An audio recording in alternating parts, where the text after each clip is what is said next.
انا عايزاكي تسالي عن راي الرجاله وهل يقبلوا الجواز من واحده مريضه مع العلم انها مش عايزه تنجب وبتفضل ان الشريك يكون عنده اولاد ومش عايز ينجب تاني او يكون ما بيخلفش مثلا. وبالنسبه لمعلوماتي الشخصيه فانا عندي 41 سنه وعندي ليسانس كيمياء وبشتغل مدرسه في اعدادي وما اتجوزتش قبل كده. الرساله دي جات لي بعد الفيديو السابق اللي كان فيه شخص عنده اضطراب وجداني ووسواس قهري وبيسال هل في بنت ترضى ترتبط بيه. وصراحه مش دي الرساله الوحيده اللي جات لي، بس دي الرساله الوحيده اللي طلبت ان انا اسال الناس، وقالت لي انها عندها نفس المرض وبتتعالج منه من 2018. وقالت كالاتي: انا متابعه لحضرتك من الجزائر، والحقيقه ان الموضوعات اللي بتتكلمي فيها مهمه جدا، والفيديو اللي اتكلمتي فيه عن المريض اللي عنده اضطراب ثنائي القطب عجبني وهو مهم جدا لان عندي نفس المرض وانا بتعالج منه من 2018، والحمد لله بعد ما مشيت على العلاج خفت كتير اعراض المرض وغالب الوقت تكون مش موجوده، بس احيانا بعاني من الحماسه الزايده والقلق الشديد وقت نوبه الهوس والفتور وقت نوبه الاكتئاب، بس في العموم واغلب الوقت ببان عاديه. واللي ما يعرفش عن مرضي مش ممكن يشك اني مريضه. وانا عايزاكي تسالي نفس السؤال بس للرجاله: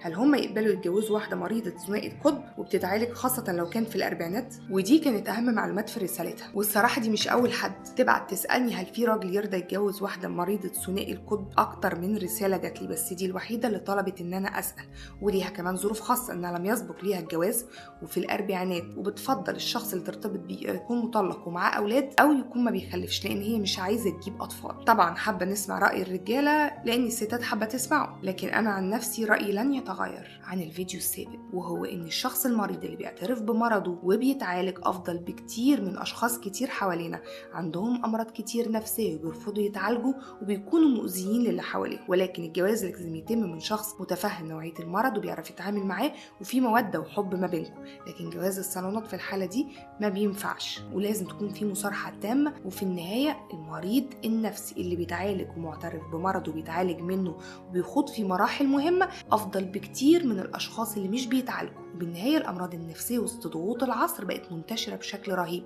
ولا يمكن تجاهلها ولا يمكن نقول ان حد خالي. في النهايه مستنيين اراء الرجاله ويا رب تكون زي اراء الستات، اللي خلتني فخورة جدا ان دي نوعية المتابعين اللي بتتابع ويكون ليها آراء بالشكل ده، لان فعلا اغلب الكومنتس اللي جات على الفيديو اذهلتني الصراحة وخلتني سعيدة جدا. واللي ما شافش الفيديو ده انا هحط اللينك بتاعه في الكومنت عشان لما يجي يدي رأيه كمان على الفيديو ده. بس بجد انا كنت مبسوطة ان دي نوعية المتابعين ودي دماغهم ودي طريقة تفكيرهم، الى جانب ان الشخص المعني بالقصة حصلت تطورات لطيفة في قصته ويمكن نبارك له قريب، وهو كان ممتن جدا لكل نصيحة وكلمة كويسة اسمعها. في انتظار آراء الرجالة. كانت معكم فيبي أنور، سيناريستية.